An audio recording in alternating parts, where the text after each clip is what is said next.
के विषय में पूछती है, किंतु वे शची को मां शक्ति की शरण में जाने का परामर्श देते हैं। इंद्र के स्वर्ग में न होने से जगत की सारी व्यवस्था बाधित होती है। पृथ्वी पर अनावृष्टि के कारण अकाल पड़ता है, जिसे देखकर नारद और देवगण भी चिंतित होते हैं। इसी चिंता को लेकर सप्तऋषि भगवान शिव के पास जाते हैं, तो शिव उन्हें इंद्रासन पर पृथ्वी के सत्पुरुष नहुष को बैठाने का परामर्श देते हैं।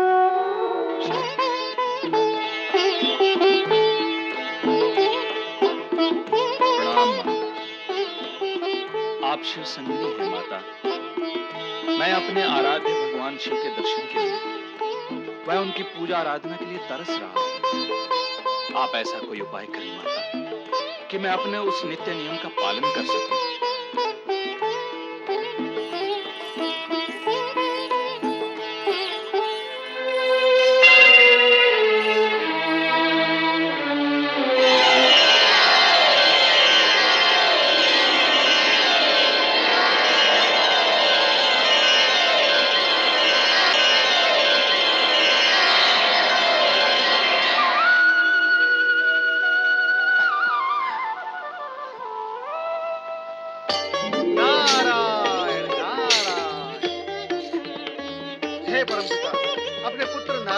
स्वीकार करें।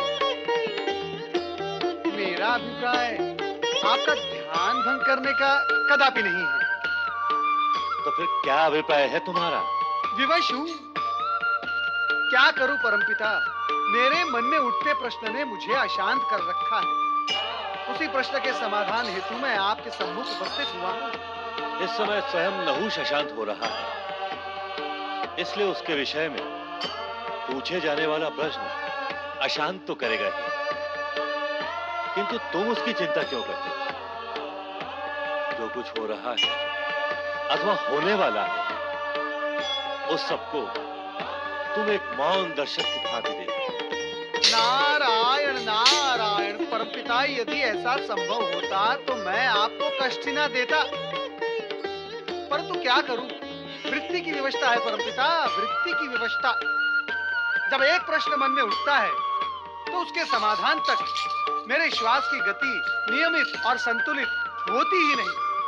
पूछो, क्या पूछना चाहते हो? परमपिता, मैं ये पूछना चाहता हूं कि नहुष, क्या नहुष अपने जीवन के अंत तक स्वर्ग के सिंहासन पर आसीन ही रहेगा? तुम्हारे इस प्रश्न का उत्तर यदि हम हाँ में दें, तो उसके पश्चात तो तुम कोई प्रश्न नहीं करोगे नारद। नारायण नारायण, इसका अर्थ ये हुआ कि अब देवराज इंद्र अनंत काल तक स्वर्ग से बाहर रहकर अपने पापों का प्रायश्चित करते रहेंगे? कदापि नहीं। इंद्र के पाप की कालिमा भगवान शिव की कृपा से शीघ्र ही विलीन होगी। अर्थात देवराज इंद्र स्वर्ग का सिंहासन पुनः प्राप्त कर सकेंगे। किंतु नहुष यदि स्वर्ग के सिंहासन पर जीवन के अंत तक आरूढ़ रहेंगे, परमपिता, फिर देवराज इंद्र। हमारे कथन का तुम जो चाहो अर्थ निकाल सकते हो, पर अब हम तुम्हारे किसी भी प्रश्न का उत्तर नहीं देंगे। अनेक प्रश्नों के उत्तर मिल गए परमपिता, मैं चला। नारायण नारायण।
नृत्य क्यों रोक दिया?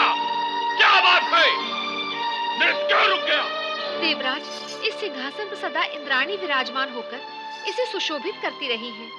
उनके बिना ये सिंहासन सूना सूना हो गया है। उनके यहाँ न होने से हमारी नृत्य प्रेरणा समाप्त हो गई है।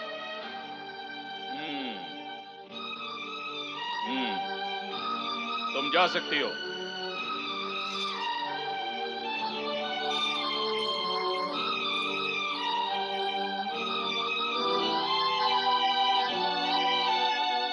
प्रणाम देवगुरु। कल्याण हो। देवी सची, आप कहाँ गई थी? यहाँ सब आपके लिए चिंतित है। यहाँ सब मेरे लिए चिंतित हैं और मैं अपने स्वामी देवराज की चिंता में डूबी हुई हूँ। उन्होंने मुझे यहाँ पे मेरी इच्छा के विरुद्ध भेज दिया है। अब मैं क्या करूँ देवगुरु? अर्थात तुम मानसरोवर गई थी, वहां से लौट रही हो? देवगुरु, आपने तो मुझे स्वामी की दुर्दशा के विषय में कुछ भी नहीं बताया। उन्हें मानसरोवर के कमलनाल में बंदी देखकर मेरा हृदय विदीर्ण हो गया है। मैं उनके साथ रहना चाहती थी, परंतु नहीं देवी नहीं, आपका वहां जाना और वहां रहने का आग्रह दोनों ही उचित नहीं है। क्या मेरे अपने स्वामी के पास रहना उचित नहीं? परिस्थिति को समझने का प्रयत्न करो देवी सची।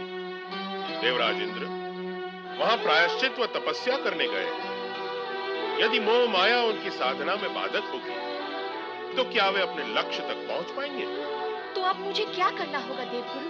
आपको इंद्रदेव की अनुपस्थिति में स्वर्ग में रहकर ही प्रतिक्षण एक नई परीक्षा देनी होगी। इस समय मैं आपको सावधान होने के अतिरिक्त अन्य कोई परामर्श नहीं दे सकता। माता शक्ति की भक्ति ही अवश्य तुम्हें इस दुविधाजनक स्थिति से उबार लेगी। तब तक तो देवी धैर्य ही धारण करना होगा। नारायण नारायण जय जय ब्रह्मदेव। नारायण नारायण। जय जय ब्रह्मदेव। प्रणाम गुरुदेव। कल्याण हो। प्रणाम देवर्षि। प्रणाम मुनिवर। कल्याण भव। अपने इस आशीर्वाद को कहें कि वो फलित हो। आपके ये शब्द आपके भीतर की पीड़ा का परिचय दे रहे देवी शची। इससे पहले मैंने आपको इतना उदास कभी नहीं देखा। आपके चेहरे की उदासी देखकर मेरा मन शोक से व्याकुल हो उठा है। क्या करूं देवर्षि, कुछ समझ में नहीं आता। देवी, जब कुछ भी समझ में ना आए और पीड़ा क्या करूं के प्रश्न में बदलकर सामने आकर खड़ी हो जाए, तो केवल एक ही मार्ग शेष रह जाता है। वो क्या? भगवान भोलेनाथ और माता शक्ति पर आस्था रखना। इन पर आस्था रखें, शीघ्र ही देवराज इंद्र के साथ आपका पुनर्मिलन होगा।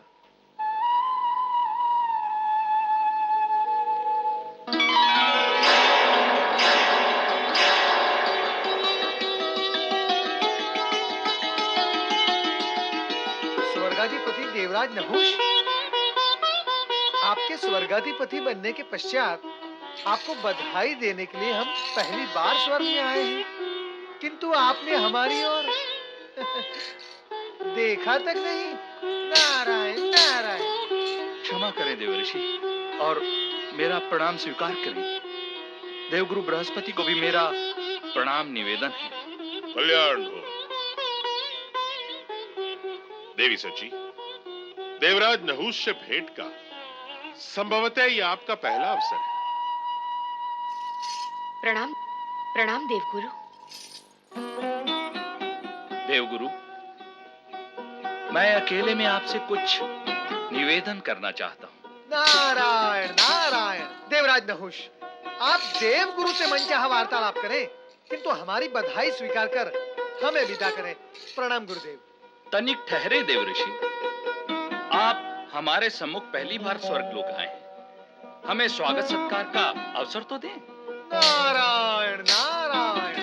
देव गुरु के आपके दर्शन हो गए, आपसे मिलन हो गया, बस मन आनंदित हो गया। क्या सत्कार में अधिक आनंद होता है? नारायण नारायण, जय जय ब्रह्मदेव, नारायण जय नारायण। जय ब्रह्मदेव। मित्र नारद, इतने अधिक समय के पश्चात आपसे मिलन हुआ है और आप इतना शीघ्र जा रहे हो। थोड़ा समय मेरे साथ भी बिताओ, मुझे भी तुमसे बहुत कुछ कहना है। मित्र पर्वत, तनिक ध्यान पूर्वक विचार करो। तुम्हें भी लगेगा कि स्वर्ग का वातावरण परिवर्तित हो गया है। ऐसे में सावधान रहना आवश्यक है। मैं तुमसे फिर कभी मिलूंगा। इस समय विदा चाहूंगा। नारायण नारायण। देवराज, आप हमसे कुछ कहना चाहते थे, किंतु आप तो मौन खड़े हैं। कहे, क्या कहना चाहते हैं? हम आपसे कुछ समय पश्चात मिलेंगे देवगुरु।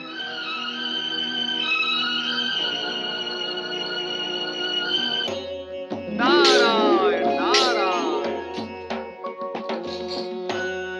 ओम नमः शिवाय। स्वर्गलोक से चले आ रहे हो नारद, कहो क्या देखा वहां तुमने? हे भोलेनाथ, जो रचना आपने वहां की है वो सब देखी, किंतु स्वर्ग का परिदृश्य इतना बदल जाएगा, ये तो किसी ने सोचा भी नहीं होगा। ये बताओ, जो कुछ देखा उसका निष्कर्ष क्या निकाला तुमने? निष्कर्ष? निष्कर्ष के विषय में मैं क्या कहूं, और कहूं तो क्या कहूं। देवराज नहुष, आपके परम भक्त जो हैं, देवराज नहुष के प्रति कोई असंतोष है तुम्हारे मन में? नारायण नारायण। नहीं प्रभु, असंतोष तो नहीं है, किंतु विचार अवश्य है कि शिवभक्त नहुष की दृष्टि में अचानक इतना परिवर्तन कैसे आ गया। यह आश्चर्य का विषय है। इसमें आश्चर्य कैसा नारद? भक्त जब भाग्यवान बन जाए तो केवल दृष्टि ही नहीं, विचार, व्यवहार, विश्वास सभी कुछ बदल जाते हैं। नहुष अनिच्छा से स्वर्गलोक गए थे। उनके मन में भी आशंका थी कि स्वर्ग जाते ही वे धर्म विमुख हो जाएंगे। अब वही आशंका सत्य का रूप लेके साकार हो रही है। हे भोलेनाथ, तो क्या आप उन्हें अधर्म के मार्ग पर बढ़ने से रोक नहीं सकते? स्वर्गलोक भोग विलास की लीला भूमि है, जहां धन, वैभव, संपन्नता, रूप, आकर्षण, मादकता ये सब वर्तमान होते हैं।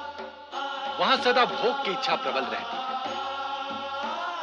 और जहां भोग की इच्छा का प्राबल्य हो वहां धर्म प्रवेश करता ही नहीं, करे तो अधर्म में परिवर्तित हो जाता है। नहुष भी स्थान और वातावरण के प्रभाव से अछूते कैसे रह सकते हैं? स्थान के कुप्रभाव से बचने के लिए ही तो साधु सन्यासी नगर ग्राम त्याग कर हिमालय के एकांत में तपस्या करने जाते हैं। हम भी वैराग्य प्राप्ति के लिए कैलाश को अपना आवास न बनाते हैं। समझ गया प्रभु, मैं समझ गया। स्वर्ग के रूप लावण्य, सौंदर्य और आकर्षण से पूर्ण वातावरण ने नहुष के मन को परिवर्तित कर दिया है। परंतु हे भोलेनाथ, इसका परिणाम क्या होगा? वही जो होता आया है और जिसे सदा तुमने देखा है। वैसे इस सरल सत्य को तुम ही क्या, संपूर्ण जगत जानता है कि अच्छाई का परिणाम शुभ और बुराई का परिणाम अशुभ ही होता है। धन्य है प्रभु आपकी लीला। अब मुझे देवराज नहुष के विषय में कुछ नहीं पूछना। कृपया आप मुझे आज्ञा दें।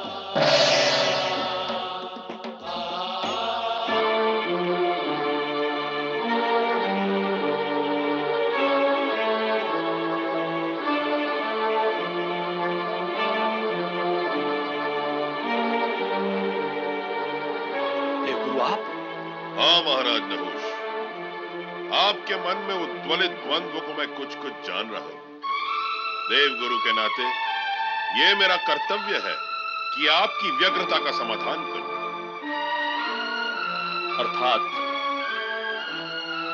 अर्थात आप ये जान गए हैं कि मेरे मन में किस भांति का द्वंद्व उठ रहा है? नहीं महाराज, मैं वो तो नहीं जान सका हूं, केवल अनुमान लगा सका हूं कि आप व्यग्र हैं। आप स्वयं बताएं कि आप मेरे आश्रम में किस परामर्श के आशय से आए थे? देवगुरु, यदि आप हमारे मन की स्थिति को जानना चाहते हैं तो सुने। हम ये जानना चाहते हैं कि स्वर्ग के सिंहासन पर बैठने वाले देवराज का इंद्रानी सची पर भी अधिकार है अथवा नहीं। बस हम यही बात आपसे पूछना चाहते हैं।